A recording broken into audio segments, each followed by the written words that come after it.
This episode is sponsored by SKS Luxury Appliances. If you've spent time around Signature Kitchen Suite, one thing designers notice right away is the technology. The interface feels familiar and intuitive because it's the same engineering that comes from LG, the company that produces the systems used in many of the luxury vehicles people drive today. Clients recognize it instantly and know how to navigate it. But SKS is also investing in designers through their Designer Rewards program and by sponsoring IDC. If you're specifying kitchens for serious cooks, give SKS a look. Learn more at sksappliances.com. SKS, built for people who truly love cooking. Hey, I'm Laurie from Cheer Design Communities to the Trade, and I have Laura Hildebrandt here. I'm so excited, Laura, because we're Hi, friends, Laurie. and I love Yes, you. I just think you're the I best. do too. I love you too. So much fun. And you're not only an amazing designer, but you are a giver. You have given so much of your time volunteering to help other designers Thanks. at ASID, a person who is a passionate community member, and your mom. So we're here to Yeah. talk about all things women this month, and that is part of it. But I'm going to start and have you introduce yourself and a little bit about your business. Okay. So I'm Laura Hildebrandt, and I am the owner of Interiors by LH. And I started my firm coming out of a divorce in 2013. It happens. It happens. And I do not have a background in interior design. It was always a hobby for me. I actually have a degree in biology. And I was a stay-at-home mom. And so I was always reading magazines and watching TV, and I kind of redesigned my first house on my own. And then we got this house in Virginia and I redesigned that. My realtor who worked with me during the move was like, "You should do this for a living." And I was like, "Oh, you're so funny." And so she was like, "Well, why don't you start staging homes?" Okay. So I started staging homes, like with the stuff literally from my own home, because I went from a very big house to a very small house. So I literally used the furniture from that house to start my business. And then I'd go to Home Goods and buy some stuff and make it nice. And so I started staging homes with this realtor, Joan, who has been like a fairy godmother to me. Aw. And she, had lots of clients, lots of influential clients in the DC area. And I was going and staging their houses. And then it started, well, wow, I can't believe you made our stuff look so good. Can you do that to our new home? Yeah, sure. Why So not? that's kind of how it started. And so that was for like 2.5 years. And then in end of 2015, I was like, I think I'm just going to do the interior design. So I had taken some courses while I was staging houses online and tried to get myself up to snuff on how to do everything. And then I took the leap in I love it. end of 2015 to I know so many 2016. designers that have gone that path and that intensity to learn, and Hmm. somebody who has a biology degree, you are always a smart person, right? I mean, you're always a Thank smart you. person. And so then you're a person committed to learning anyway. Hmm. And this is just something you're passionate about. And of course, you're going to approach that in the same way. You're going to dig Hmm. in and learn everything you possibly can about it, the science of it all. And Yes, you're going to yes. do it the right way. And Hmm. I find that that's a refreshing way to start a business. And I have seen this happen where those become the most successful businesses financially Well, because thank you. you're reading everything, you're learning everything, and you're adapting as you go, which is, as we just discussed, it's like this business you have to adapt or you don't Yes. make it. Yeah. So interesting. Yeah. So that's kind of how the business started. But the reason why I really kind of took to the staging was because I was a single mom with 3 kids. Right. My ex-husband, like, he was out. Like, he Oh, moved to a different state and it was me and the kids. So, and I have, at the time, they were 8, 9, and 2.5. So I was like, kind of gotta you had to make do it it. work. You had to make it I had work. to find something to make it work. Yeah. And regular jobs were not going to cut it. And so like Joan was like, I'll work around your schedule. Like whatever you need, you can do it on Saturdays. I would bring the kids with me. They would help. my kids, how to hang a picture, like all the stuff that they never wanted to know. Right. And that's why I would do it, because I would be there to drop them off at school in the morning. I would, be there when school ended and to take them to all their activities. And then at night, I would be like reading anything I could get my hands on and working at night after they went to bed. I have to ask because I just can put myself in your shoes in that moment. You're not having this external help from your ex. Yeah. You've got these 3 kids who are relying on you. It's all on you. You were a stay-at-home mom. Part of you probably was like up in the air if you could just go do something using your biology degree versus this creative Well, field that you've always been interested in. It must have been yeah, kind of scary, really. it was terrifying. And part of the reason was like, I knew I had this interest in design, but I also had been a stay-at-home mom for 16 years. So people weren't chomping at the bit to hire me. Right. And I had sent out so many resumes, talked to everybody, and the few that I got back were like, it was kind of demeaning to, I have a 4-year degree in biology, went to grad school at Harvard. And to not be able to get a job, I'm like, oh my God, like, Right. what the hell? Right. So I looked at this staging as like a godsend because I was bringing home some money. I was Right able to away. be Right. right away with my kids. And I was like, okay, let me just throw myself into this and I will figure it out as I go. Right. And people are not forgetting too, like how much childcare costs. So let's just say Yeah. you did get that normal 9 to 5. Yeah. And then What were you going to what do? do we do? Yeah, exactly. So because I still had a little one, which Right. who needed like a lot of care. Real care. Yeah. Yeah. So I just kind of really was into the staging. And then at one point I was like, have I started a business? I am a businesswoman now.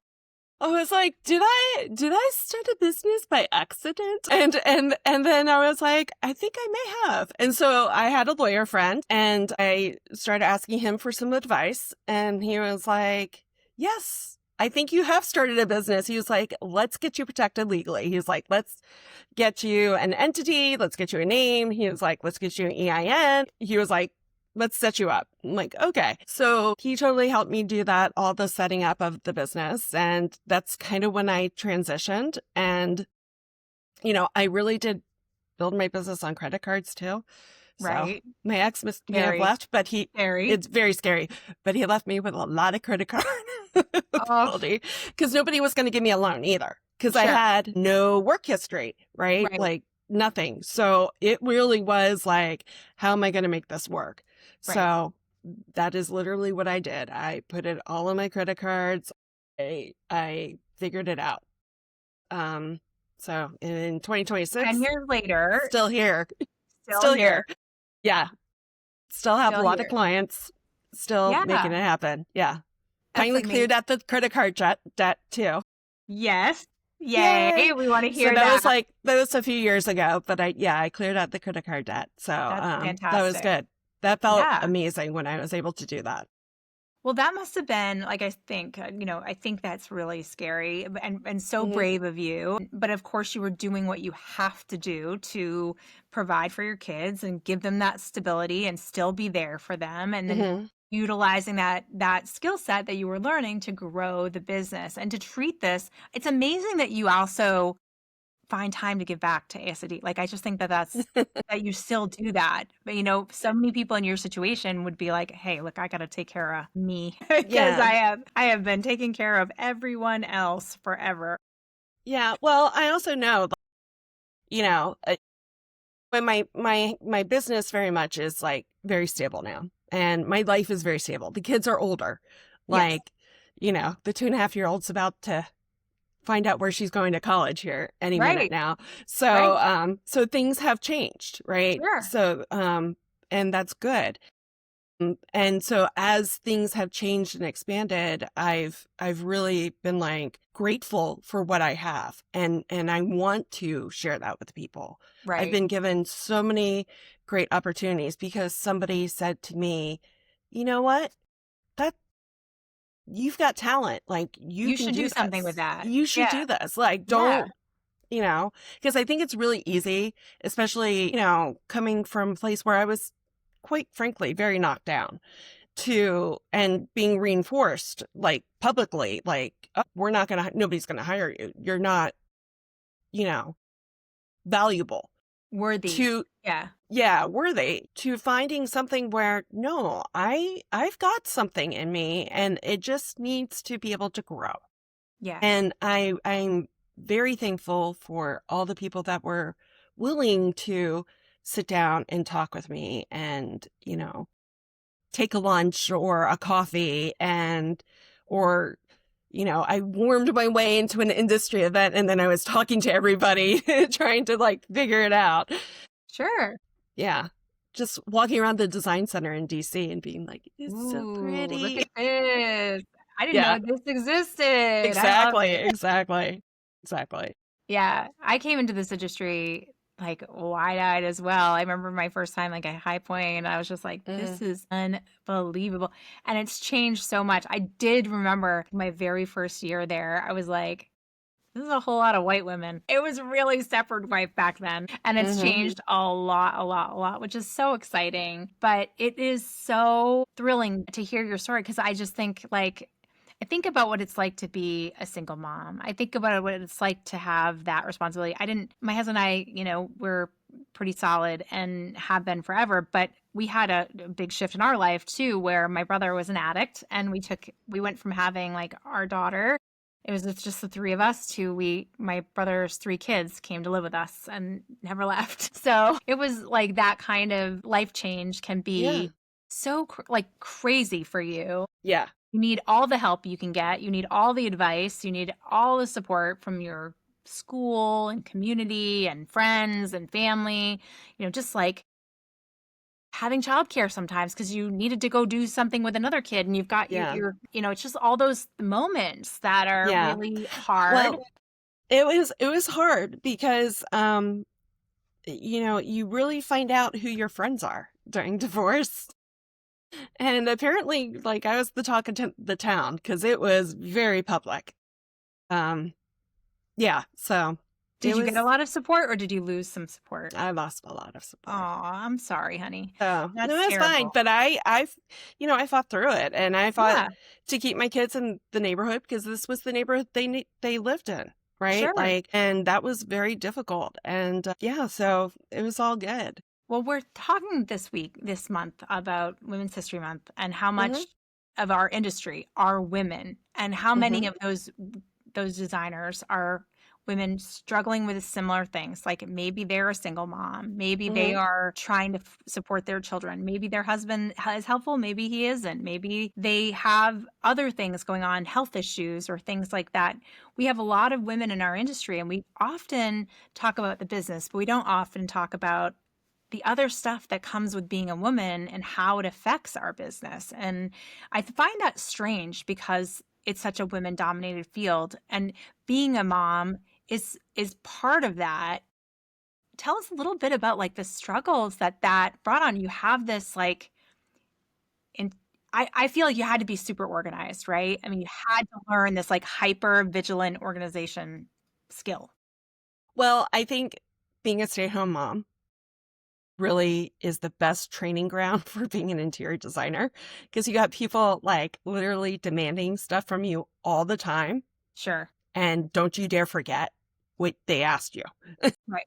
Right. So I felt that was very helpful.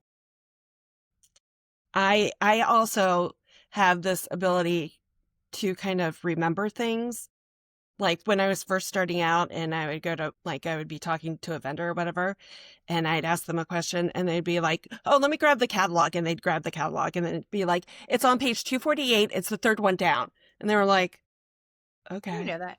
And then they'd say, well, there's another one. I said, I know it's on page 991 and like where it is. They're like, okay, weirdo. So I think my brain in general just kind of works that way. Like it's always on constant overload. And now that my kids are older, I found, and since I don't have as much to remember with them, that I have to write everything down now. That Because muscle's not being flexed anymore. yeah. So I think I was so good at like compartmentalizing everything that it was really helpful to just keep my brain active. Yes. So the one thing I do, and I'll show you, I literally have a giant notebook that I keep next to my desk all day long. And I am like, it is a hot mess what's written on it, but I write down everything. Like if somebody texts me or emails me I and have I one need right to, here too. I just like, and I like to make like stars with notes like of things, yes, and I cross yeah, things off, and then yes, I have to flip back. Like, did I do everything I yeah, was supposed to yeah. And do then yesterday? every few days I Yeah. like go back and look and make sure. Yeah. And then when it's done, I rip it out and I recycle it. Yes. Yeah. And that's how my brain works. And my kids laugh at me because if you also look at my like computer screen, it's like 1,000 tabs at once. That's me too. Like a little ADHD going A on little there. ADD is in Yeah, there for yeah, sure. yeah. So that's part of it. But it really is like being a mom is the best training ground for being an interior designer Right. because you have to constantly negotiate with kids. You constantly have to know, like, anticipate their needs, which you have to do with clients. You have to, you know, be scheduled and kind of think about what's going to come next, but not so much that you're going to terrify them. Manage emotions. Yeah, exactly. Exactly. So it really is like it's kind of perfect. I just kind of treat my adults. And then the other thing is like kids are great for trying out whatever product you get in your house. Like fabrics. I Right. would hand my kids fabrics. I'd be like, "Here. It's supposed to be like, durable and stuff." And I'd let them spill Gatorade on it. I'd let them like write, Aw. all the That's stuff. fun. It kind of So involves them and makes them feel like they're part of what you do, yeah. you know? Yeah. I So love it. and then as they got older, my kids were taking CAD in school, in high school, and Photoshop and all this stuff. So I was having them do all my CAD and Photoshop for me. Love it. And Love then they it. were Free teaching labor. me and I'm all about yeah. the child labor. So, and it's so easy for them. They're like, do. And then my daughter was doing my social media for a while, you know? Neat. Yeah, no, and she actually was going to school for a hot minute for interior design. I think it's interesting because if you're doing that, you're Hmm. teaching your kids, like they're watching Hmm. you at all times, like be self-sufficient, figure it out, learn, be adaptable, Hmm. service clients. They become sort of an extension of your business, but they're Yes. gaining so much from that Yeah. too. Yeah. Especially because I'm sure you made it fun. Like, here, mess up this fabric. That's fun. That's a Yeah. fun mom Yeah. thing to do, Yeah. So but it also, they're learning by watching. I know my kids know a tremendous amount about the interior design business. I used to have, back in the day, remember those Google Hangouts? I Yeah. be on the Google Hangout, Hmm. and they would, I've told the story before, it was funny. I had a glass door, and they would, like, I would be on the interviewing somebody like Hmm. this, and they would be standing on the other side of the glass door being like, can we go to the store and get an ice cream? Yes or no? And I would be like, yes or no. I just secretly would be like, yes, no. Out of camera range with that thumb. Yes. No. Yes. And they'd be like, can we go to our friend's house? And I'd be like, mm-mm. And they'd be like, oh, I would Yeah. storm off. Yeah. That's funny. But But they were part of it, and they knew knew all of the things and even people, like so hmm many of you, they know because I was like, oh, this happened to my friend or at yeah. dinner time. And so they know all of you so well. Hmm. And when they'll meet you at like shows, if I bring them along for something, they're like, oh yeah, we know everything about that. Yeah, we know. Yeah, we know all about you. Yeah. But they also did stuff like, sort samples. Sure. Like, I'm like, here, just put them, match the colors. Like, that's, what I would want them to Yeah. do. And so they'd match all the colors and they would do it while watching TV. Like, it was not a big deal. Right. Oh, I there's think always that's so things you could do. sweet. That's just so sweet and wonderful. Let's talk about the challenges through that. Like you starting off, what was your rate when you started? Where are you now? How did you feel like you've grown in this career? So I started out at $75. Hey, everybody's been there. And I thought I was like, I And was just like, to, if those I people can't believe listening, there should be no place in the country, this is just my personal opinion, that is under I agree with you. $100 an hour. No place. I don't care if you're in the middle of nowhere, Arkansas, or whatever. Mm-hmm. No place should be under $100. Really, I kind of don't want anyone to be under 150, but let's start with 100. Yeah. Yeah. Yeah. No, I totally agree. So I started at 75, but I was also staging homes. Yeah, So that's a different industry world. versus, yeah. Yeah. And this So was years ago, by the way, this was too. also years ago. Yes. This Yes. was 2013. Yes. So 75, and then I gradually raised it to 100, then 125. I remember when I was 150, I was like, I can't believe I'm I'm gonna 150. Oh die. my God. I've hit the big leagues. Right? Yeah. And now I am currently at 250. And Right. I'm actually considering raising it again. Right. Right. Which I don't, where you're located, it's a hotbed of design. You're in the DC area, so you can command that, I would think, too. I mean, I've generally seen everything, principal designers, senior designers, Hmm. anywhere from around 250 to the highest someone has told me was 475. I don't know if that's obviously the highest out there. I'm sure the major celebrity designers are even higher than that. But if you work it out, and when I say you work it out, like if you are flat fee, you Hmm. divide your hours of your typical project and you say, that's my hourly Yeah. rate. And you should kind of know backwards and forwards whether it's flat fee or hourly or per square foot, what that all looks like typically. Correct. Yeah. Absolutely. Because No, you might if have to you're price flat, the job a different way sometimes, so you yeah, should know those numbers. if you're flat fee and you're, saying, oh, I do this, but then you're like 1,000 hours, then you figure it out and you're like, oh, wait, I'm only making $13 an hour. There are That's a people that problem. have done that. And I know that's I why know it's because like sometimes the builders significant. will catch them. I had a designer who I had on a half-hour little conversation, and this is a typical thing that I think happens out there is that, and I feel like this is preying on women, just so you know, I is agree. they'll go like a builder will say, I can you can do 3 jobs with me. And it's just design. It's not that hard. It's just the design part. I don't need you to do any Hmm. buying or project management or anything. Just do the designs, the technical drawings, the mood boards, the product specs, pick all the products out. We'll take care of the rest. And she brought that to me. She's like, it's going to be 3. They're $5 million homes. I was like, she wanted to charge around, I think 50,000. I was like, I think you're low on that. I mean, I definitely know designers who are double that Hmm. for a $5 million house. Like it's a lot of rooms Hmm. and it's a lot of Hmm. time to do Hmm. that. But if you want like you don't have enough pictures, if that's what you're trying to do, I was like, I still will go a little higher. So she did, of course, ask some design friends. They Yeah. were around 75-ish. So I think she Hmm. asked for around there. And he came back and wanted her to be 12. It's not for a $5 million house to do all of the mood board specifications. No, And I was no, like, no, look, no, no, no. that person's also never going to give you the other 2 jobs. Like they're going to take the one design you do and try to tweak it a little Hmm. and do the other 2 custom builds without you, number one. But even Yeah. if they give you all 3, you would be making more money at McDonald's. Like literally, you would be making more money if you just got a job at McDonald's and just Hmm. started working at McDonald's. You know what I mean? Part time. Absolutely. Exactly. No, the answer is no. Hmm. We have to, as women, value what we do, understand the hours that it takes to do what we do, and charge appropriately for that. And if we all stand firm on that, then these opportunities that come our way, and I put that in quotes, opportunities, we will all collectively turn down because they're impossible. That's less than minimum Yeah. wage to do that job. And Yeah. there is no just pick some products and just No. do some technical drawings and just give me the links to the products and we'll take care of the rest. It's not that big a deal. Yeah. If it's not that big a deal, you do it. You Correct. do it.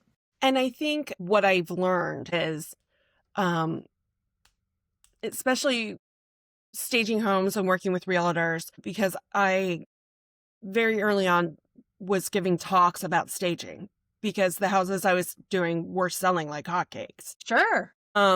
Then I would get realtors who would call me up and say, "Oh, we want to work with you, but can we just pick your brain? And can we just can you just give us a few ideas of this? What's this? We'll get you on the next one. I just need to get this one turned around fast." Okay. And I did for a little bit. They never came back and hired me. No. Never. These carrot opportunities. Yeah, I always call them the exactly. carrot opportunities. The carrot opportunities never Leave pan them. out. Leave If them. they leave them, walk away. You are so much better than that. Yes.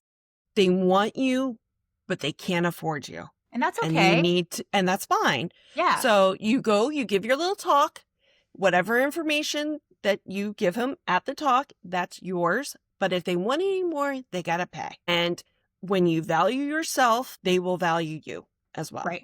Right. And now that your business is much more successful, now that you're at the 250 and now that you switched over to design, what does a typical meeting look like with a new client? Are you getting this same kind of tire kicker stuff often, or does it just not happen for you anymore? No, so everybody has a 15-minute phone call with me for free, complimentary. And we kind of fill each other out. And then I charge them $600 for a 2-hour consultation at their home. And at that time, it's I come out, we talk about anything they want to talk about, whether that's, the room, usually what it is we're going to do our first floor. But since we have you here, can you look at our bathroom upstairs too? Right. So, and that's fine. 2 hours, anywhere in your home, let's go. And I usually find after the 2 hours, I have probably a 95% close rate where we're moving on to a signed contract and we're moving on to the project. So are you giving them ideas in this 2 hours, or are you more just vague? I give them vague ideas. Okay. I think in here we should do this. We should do this. I think if we move this wall and open this up, this would be amazing. Just kind of general ideas. They get nothing in writing from me, which I know a lot of people do go home and write things out. But 9 times out of 10, I also go over my contract with them in person at the 2-hour meeting. At that 2-hour meeting? Okay. They're paying for me to go over the contract with them. Okay. And my contract's 15 pages. So it is dense and I go through it with them.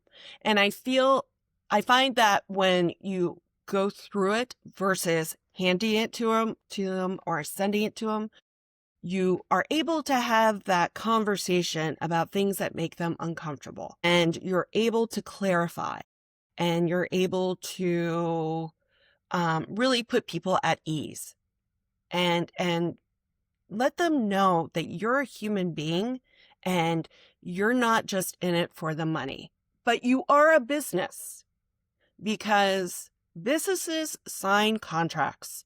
It's to protect me as a business and it's to protect you as the client. Right. And that is what a business does. Right. And I think that is also what differentiates us as interior designers versus hobbyists. Right. Yeah. I think everyone needs a contract. It's really important to make sure. And really, I love the idea that you go through it in person because it's informed consent. They know what they're signing. They can't later on go, I signed it. I didn't really pay attention. I didn't know what that was in there, because you've read it to them. You've told them what each clause in your contract is really about and what it's talking about. Not to scare them. I mean, there might be a little, but not to feel there, but not to scare them, but to reassure them this is part of how you handle your business. These are here to protect us both, and that's it. Yeah, I love it. And then from there, do you do a full proposal, or they've signed the contract at that? Do they sign the contract then, or do you leave it there with them? And no, 9 times out of 10, I walk out with a signed contract. Wow. Yeah. And usually good. Usually a check as well. Nice. So, Yeah. So I walk out with a retainer, Yeah. and the retainer varies based on the project scope. And I'm also giving them an idea of how long it's going to take while I'm there. Because I can kind of see from doing this for a few years, I know walking in, if it's just a family room, it's 40 to 60 hours, depending on how quickly they make decisions. And that's what I say, based on how quickly you make decisions, so it's based on the scope. I give them a general hourly rate.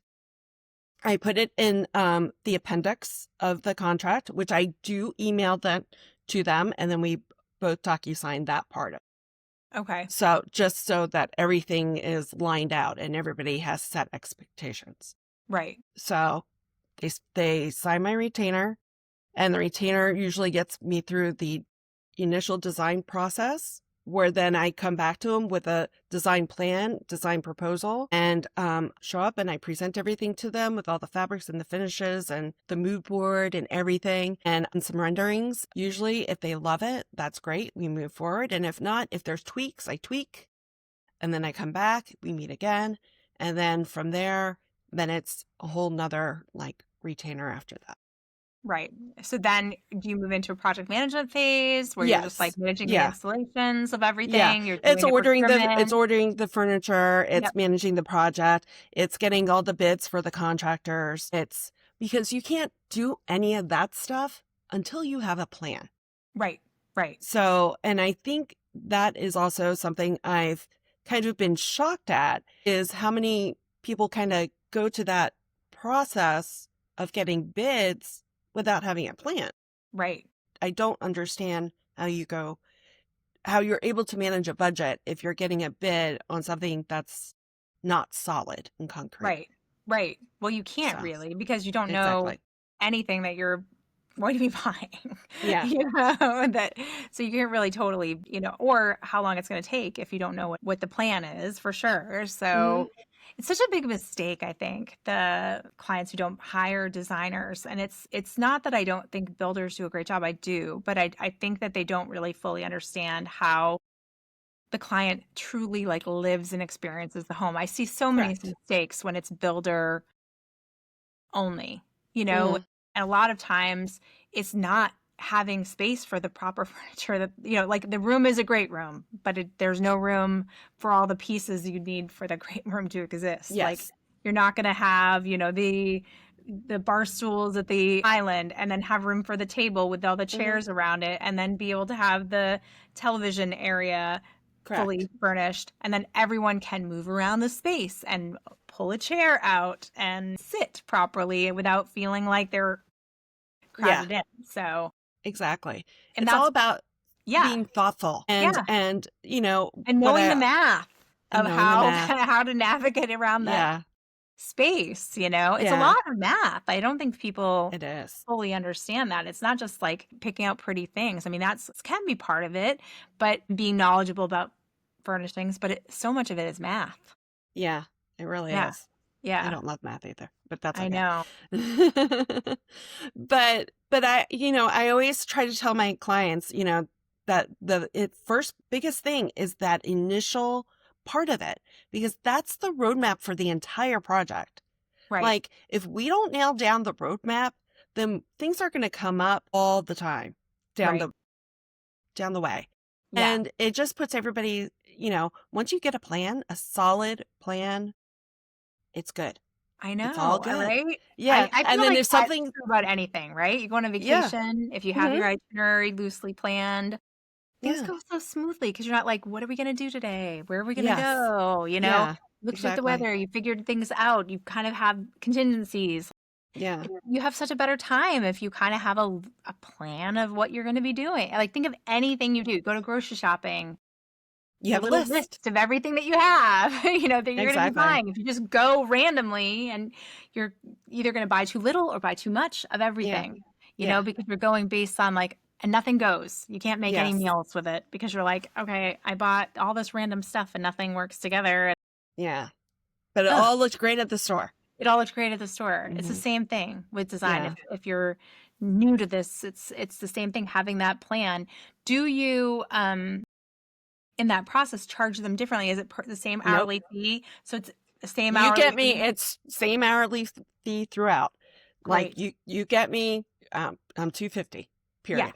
Yeah. And then of course there's like markup on the furnishings and stuff like that. Sure. Yeah. So I'm making money lots of ways. And then there's commission checks from vendors and Which is whatever, great. And you, which you is track great. that well so that you have, Yes. like, you know what your income is and you know what you can outsource if you want to outsource anything, Yes. that kind Yeah. of thing.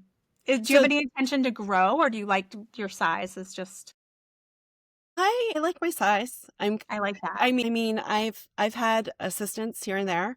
Sure. And maybe, the future I'll have another assistant. It's always nice to have a second set of hands and, you know, somebody to be on a job site when you're back like working.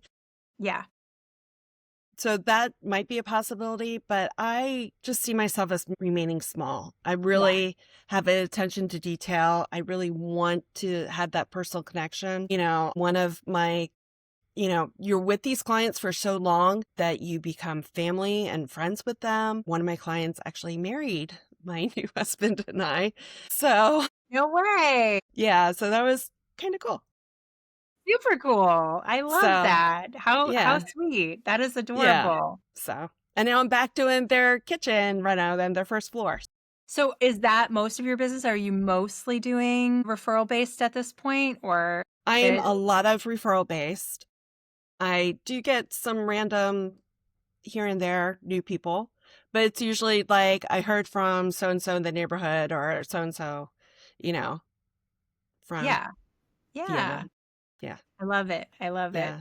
So, So let's talk about that other women coming into this industry and learn and if you have a different background, if do you feel like so you are a leadership for ASID, and I know mhm. some chapters have different unique ideas about certifications and all of Yeah. that goes along with that. So I'm an associate ASID Yeah. member. Yeah. So, Yes. and our chapter allows associates and even vendor ASID to Right. be part of the board, Right. to be president and stuff, which I think ASID in general has embraced that Right. nationally now. I hope So, so. I hope yeah, so. because I think it makes the industry as a whole, because we are a team Well, there are as a so many whole. brilliant women and men Hmm. who've come into this industry from different fields. Like I just have, and they are doing remarkably well. I mean, I haven't found a certification to be an indication of success in any way. I Or agree with that. talent, really, either, And I know there are some amazingly talented certified designers, and I know that there are, some amazingly talented and certified designers, Hmm. and it goes both ways, So doesn't seem to be a true indication of how talented they are.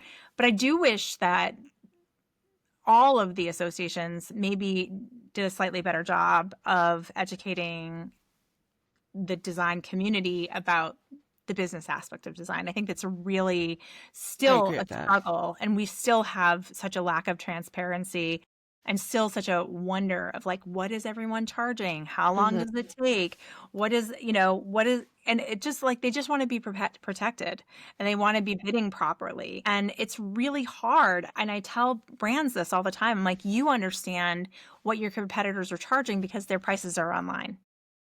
My designers don't have that. So they have to Yeah. make up what it costs and what they think it's going to, how long they think it's going to take by guessing, Yeah. And so they're going to get it right sometimes and they're going to get it wrong sometimes because sometimes it's the client too that is the factor. Hmm. We had that question of the day today where it was a designer who wrote in and they bid the job pretty flat fee. Like this is what the design was, but they end up doing, I mean, it was like 10 grand or something. And Yeah. then it kept getting added and they kept having to do project management. And something went wrong on the project where they had a cabinet maker come in and the cabinet maker screwed up. And so they fired the cabinet maker and the guy wouldn't give them back some part of it. And so they got a new person for them. I mean, these aren't people they've worked with before. They just Hmm. kind of, because they're new themselves as a designer.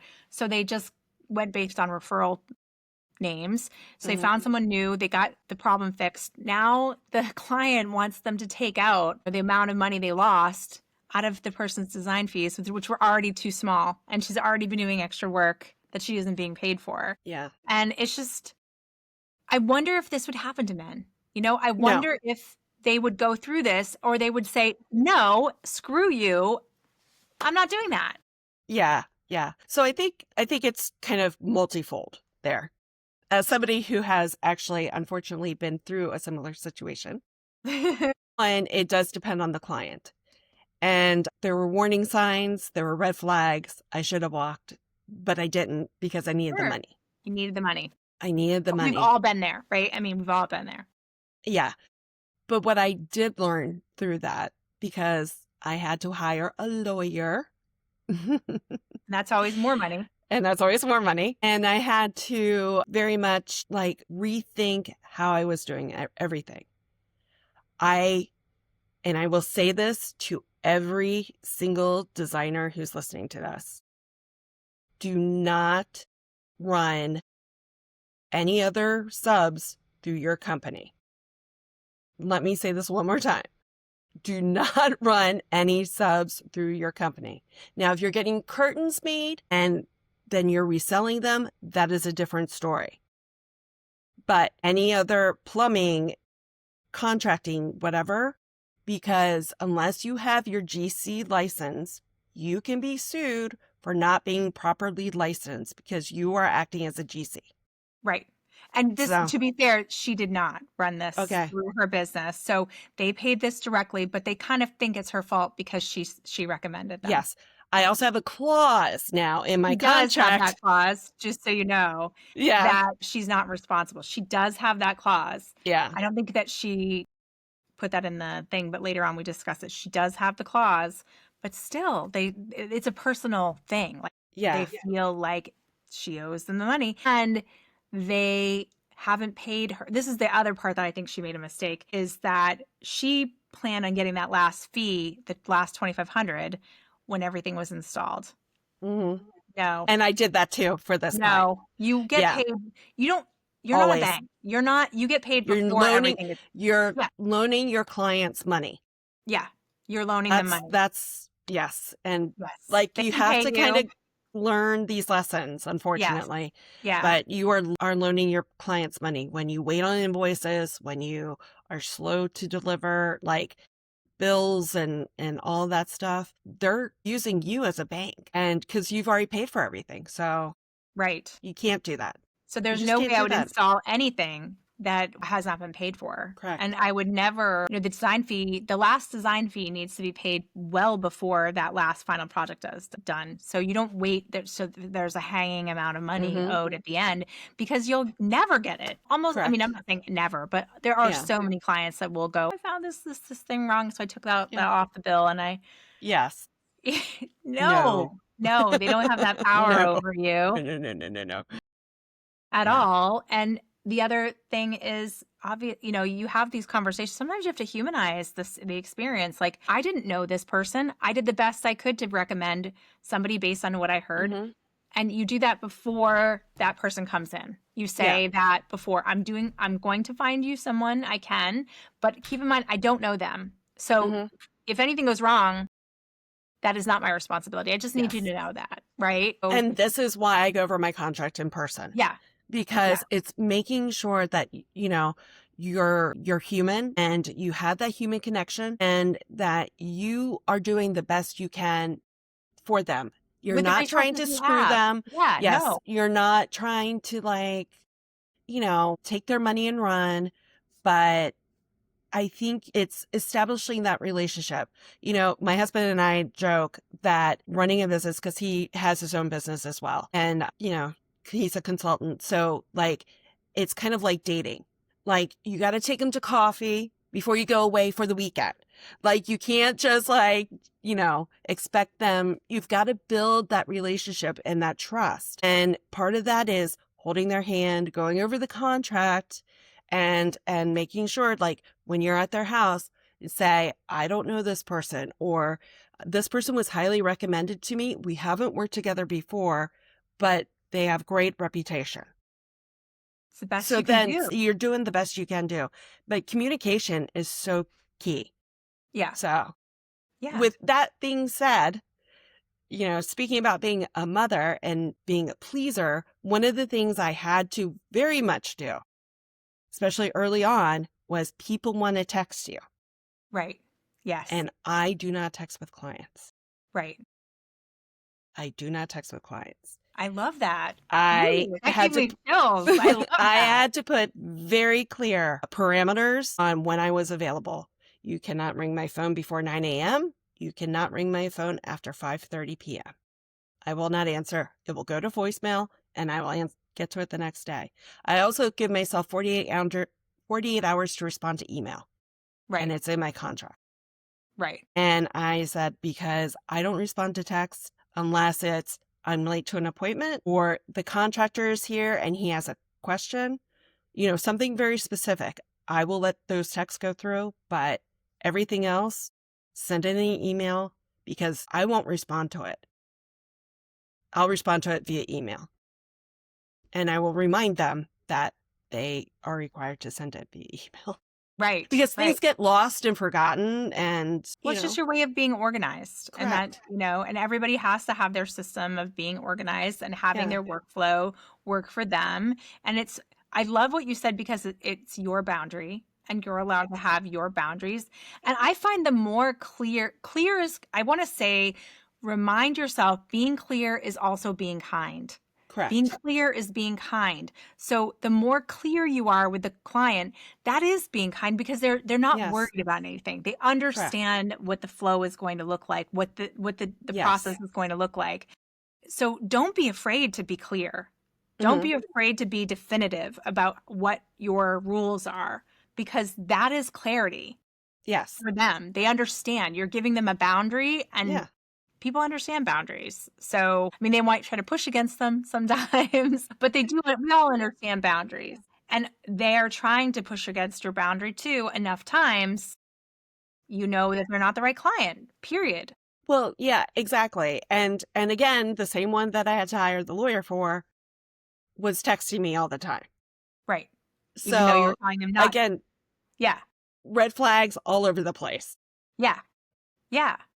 And that's tricky. Those types of things can ruin a design business. And honestly, it ruins how you feel about your work. You want to enjoy what you do. And I'm not saying you can do it every single day, Hmm. but you want to have a baseline of joy in this job. And you can't have a baseline of joy in this job without having strong boundaries and being clear with your client because they will run all over you and you will feel like you have no clarity yourself and you're running around trying to fix problems all the time and you're going to be miserable. You're going to Yes. make yourself miserable by not having those boundaries early. And sometimes it's like we all can convince ourselves to do the wrong thing over and Yeah. over again. It's like that carrot mentality of like, this job's going to be so great. You Hmm. need the money. You can just do it. It'll be fine. Yeah. Pretty Well, I come soon, back. you're in a Yeah. lawsuit for $20,000 and the job is only paying you 10. Yeah. Oh, you've lost 10 grand on this job. Exactly. Well, I come back to it from also, you just need, as a society, we need to get rid of this idea that if you work more, it's going to fulfill you. I see all these people all the time that are out there working 24 or they pride themselves on not getting all this sleep because they're working so hard or doing all this. And quite frankly, their work product sucks. Right. So I'd rather work this amount of time and enjoy my family because this is the beauty of owning your own business. Again, I'm going to say it. This is the beauty of owning your own business. You get to decide what works for you. The reason why I love interior design is because I could be a single mom and drop my kids off at school, pick them up at school, do their activities, have dinner with them, and then when they went to bed, I worked some more. But I wasn't texting with clients and doing the stuff. I was present in their life. And then the next morning, I get up and do all my stuff while they were at school. And I think you have to be very clear about who you are, what your intention is. Because I think the idea of exhausting yourself just isn't worth it. Because at the end of the day, they're going to have their house and they're going to go on and do whatever. sell their or home for more money than they would have ever thought they could sell it for. And you're exactly. building equity in someone else's house. Remember Correct. that when you're doing Correct. this. You're And you're building also equity giving in someone else's house. yeah, and they're never gonna remember that you, like, gave up hours of your life on a Saturday night to fix whatever they need fixed. They're just gonna go back and be like, "Oh, yeah, it was great, blah, blah, blah. Like, look how beautiful it is. Oh, it was in Architectural Digest." That's what matters to them. They're not going to value or even remember that you were there on a Saturday night. So you need to value yourself and then treat your clients how to value you. Right. I love that. Oh my gosh, Laura, that is so perfect. I want to end on that note because honestly, that is the best advice I think we've ever given on this podcast. It's so Thank you. important to value yourself and know what that is for yourself. And it's okay. I feel like we always sacrifice. We're Correct. sacrificing and sacrificing and sacrificing. And when does that end? Correct. When do we ever pour into our own bucket, as Yeah, well? So I totally agree with that. love it. Love it. Well, thank you so much. This has You're been so welcome. fantastic. I'll make sure you know when this is up and everyone can follow Laura. She's fantastic. Thank you guys. I Bye. really appreciate it. Bye. This episode is brought to you by Curry and Company. Designers, you know the moment. You walk into the room and the lighting stops you in your tracks. Chances are it might be Curry. Curry and Company has built its reputation on pieces that feel sculptural, collected, and timeless, from hand-finished chandeliers to statement lamps, furniture, and accessories. Their collection is top-notch. If you haven't explored their newest introductions, take a look. Visit curryandcompany.com